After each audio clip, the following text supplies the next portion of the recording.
We're going to learn how to hold our yarn and how to make a chain. So first we're going to start with a slip knot that we had, and we're just going to put that on our hook. You're going to pull your yarn ends and cinch it around your hook, leave it nice and loose, and then we'll go ahead and hold our yarn.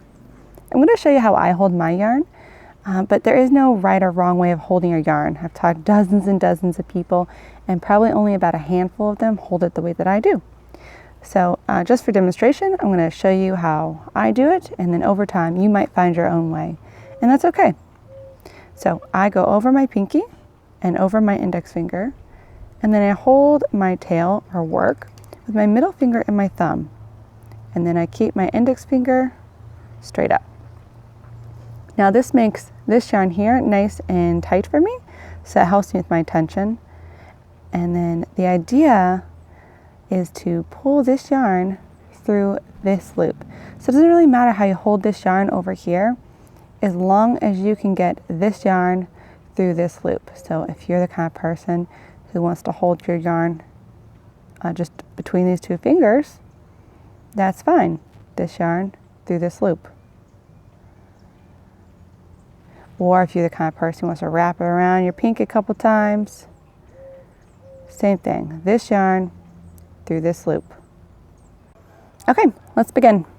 So what you're going to do is you're going to pull that yarn through this loop. So what you're going to do is you're going to put your hook in front of that strand, and you're going to wrap around from the outside to the inside, and you're going to turn your hook head down.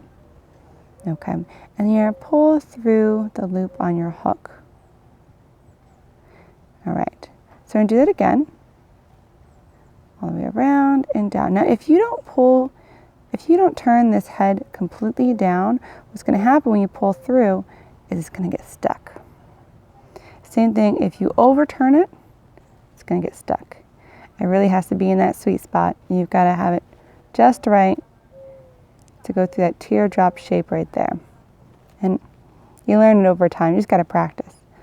So go ahead, hook goes in front, around the outside to the inside, and then through that teardrop shape, like so. Now, a couple of troubleshooting issues you might run into is your loop is too loose. So this is your loose hand. This hand makes everything loose. So if you pull too much, loose, loose, loose.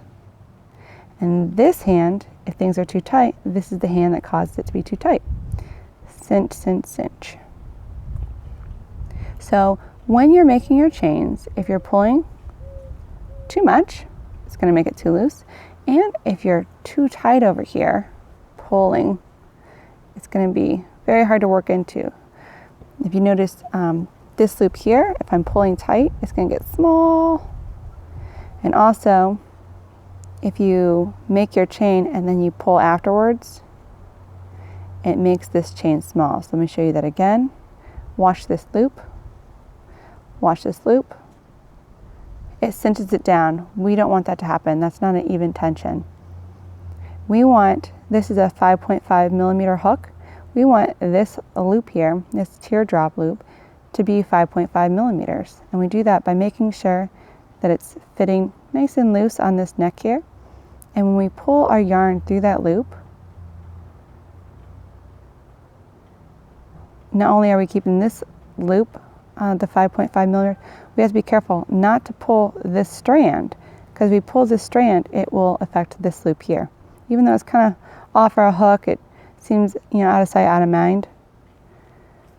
It's going to make it very hard to work into when we get to that second row. So just go ahead and keep practicing. Just make a long chain of just practicing making your chains. So hook in front, yarn over, pull through the loop, and try to keep it as relaxed as possible.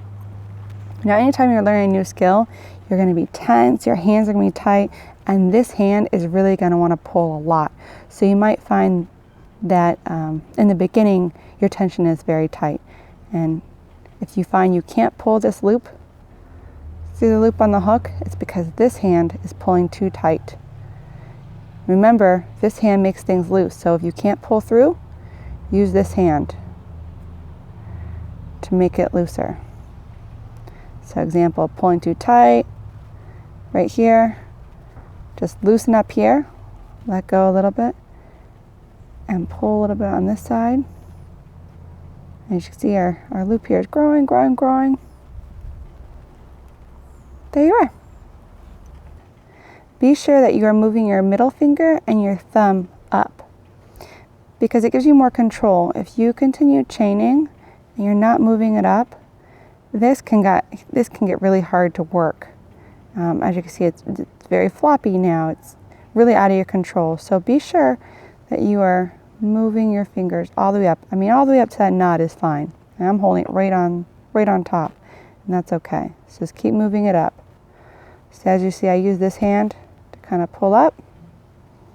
And as you're working, just keep moving up.